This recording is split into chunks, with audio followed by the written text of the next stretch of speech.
Sri Lanka has been put on the map of a successful snakebite treatment with major research findings that will make antivenom safer for patients by reducing the risk of severe allergic reactions commonly set off by this treatment.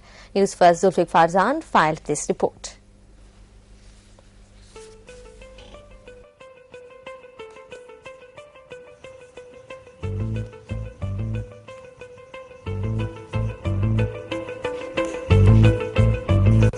Of the 3,000 or so snake species in the world, about 600 are venomous.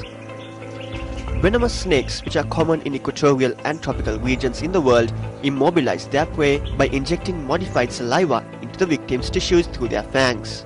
A bite from a venomous snake can cause widespread bleeding, muscle paralysis, necrosis around the bite site, and even kidney damage. Snake bites are a major public health problem in the dry zone of Sri Lanka, with most victims being economically active persons such as farmers. The numbers add up to several thousand annually. The best treatment for snake bite is to provide antivenom to the victim. Unfortunately, in countries where snake bites are common, such as Sri Lanka, antivenoms are often of dubious quality and acute allergic reactions to them frequently occur. However, a clinical research team managed to come up with a solution that would minimize the severe reactions that occur. Antivenom is effective, but the locally available antivenom, which is manufactured in India, has problems in terms of safety. And we decided to do a clinical trial to try and improve the safety of antivenom. And our study is the largest snakebite trial done anywhere in the world for this particular purpose. We had more than 1,000 patients recruited. And of these more than 1,000 patients, 75% developed some kind of reaction. And about 40% of those were severe reactions. So our interest was to try and reduce those reactions. And we found that by giving a drug called adrenaline, we can reduce the reaction rate by up to about 40% within the first hour. So by giving adrenaline just before antivenom, we found that a significant reduction in severe reactions can be achieved. When you give the antivenom, the patient's blood pressure can drop and he can develop a urticarial type of reaction, and the major problem concern is where they get the so-called anaphylactic reaction, where the blood pressure drops and the patient can collapse. Quite clear that adrenaline works, and as a clinician I think I strongly believe, and I would really use this into my practice. So most important thing is to start antivenom as early as possible. So they should report to the closest hospital, which is sometimes, even in the most difficult areas, it's about 3-4 kilometers. So just go to the hospital, start the antivenom, and the doctors will decide whether they need to be transferred.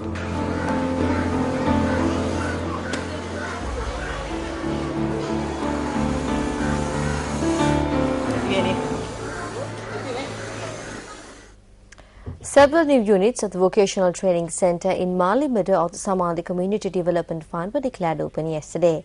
The co-deputy leader of the United National Party, Sajid Premdasa, attended the event.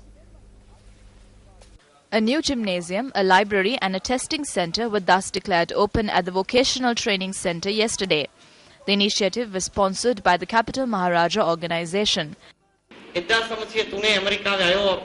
Samadhi Fund is where the H5 concept, introduced by young farming organizations in Iowa in 1903, is put into practice. This center is functioning under the assistance of local and international organizations. Students were also enrolled for print and art courses.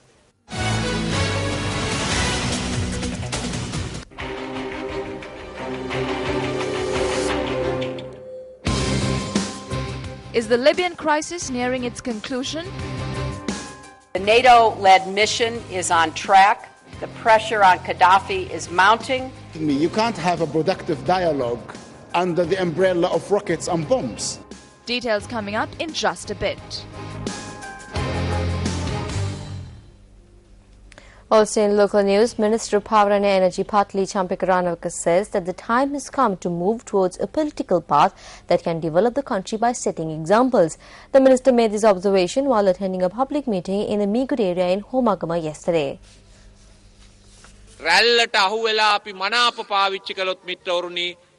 If we use preferential votes following the trend, we will lose. Not just us, the village and the country will also lose. Do not get entangled with this trend. Those who spend money to obtain preferential votes try to earn it back. There is a trend where people try to get elected with the intention of earning money. Following this trend, we elect thieves. Therefore, instead of the political trend that depends on poster and cutout campaigns, thuggery and mudslinging, let's move towards a political trend where we can develop the country by setting examples.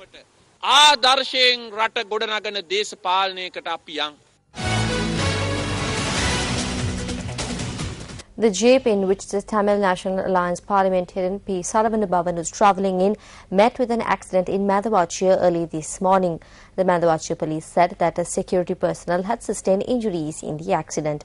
The vehicle in which TNA parliamentarian P. Salavanabavan was travelling in met with an accident last night on the way to Kilinochchi, where the parliamentarian was to participate in a meeting.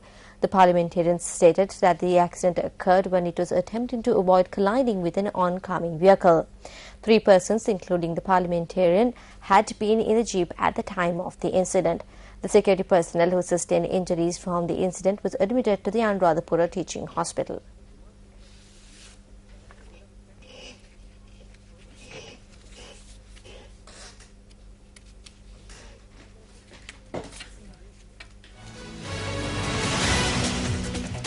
The helicopter, which made an emergency landing at the Hiripeti area in Kurunegala last afternoon, was taken away by the Sri Lanka Air Force this morning.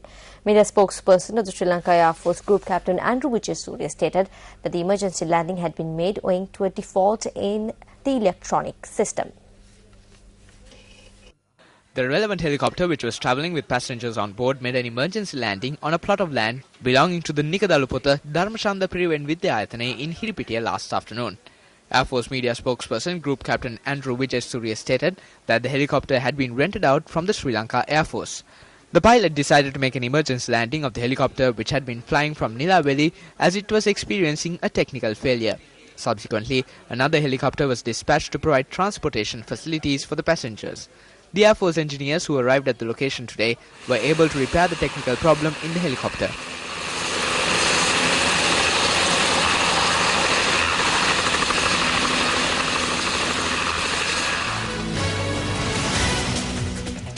A function was held at the Madapatha Sri Shalatarama Vihara in Piliyandal today to welcome Deputy Inspector General of Police Vijay Amar Singha.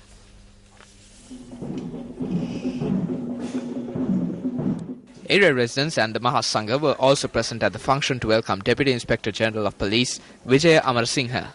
The event was held under the patronage of Venerable Madhuluave Sobhita Thera. We should protect the peace and law necessary for this country. It is the police who ensures the protecting of law and peace. Now, what is the mission of the police? It is to be people-friendly and to create a professional police service.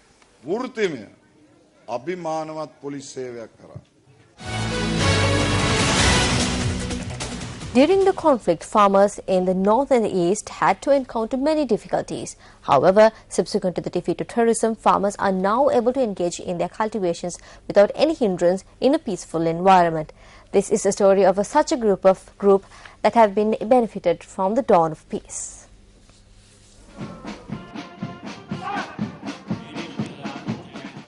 The Civil Defence Force carried out a yeoman service to be a source of strength to those who were battered by the war. They were tasked with protecting villagers around the clock. Subsequent to the end of the conflict, members of the Civil Defence Force are now engaged in nourishing the war-torn lands with crops. It is no secret that it is their effort that has borne fruit. Close to 5,000 Civil Defence Force personnel had contributed to this effort that was carried out centering the Ampara and Munragala districts. They have already completed farming activities at 2,000 acres of paddy land. There are many farmlands in the Ampara and Munragal districts that are not used by anyone. However, we have now been able to work closely with the Wildlife Department and the Forest Conservation Department in order to utilize these lands productively.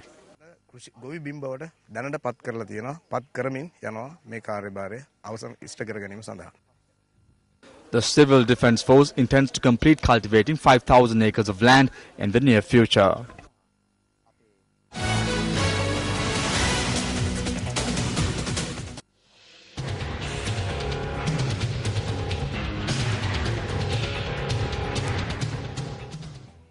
Even though the posts of zonal education directors for 8 zones of the North Central Province were made vacant following the newspaper advertisement published by the North Central Province Education Secretary, the 8 individuals who previously held these posts in question continue to enjoy the benefits of the posts. The other issue of serious concern is that these individuals continue to take decisions that affect the education of the said zones.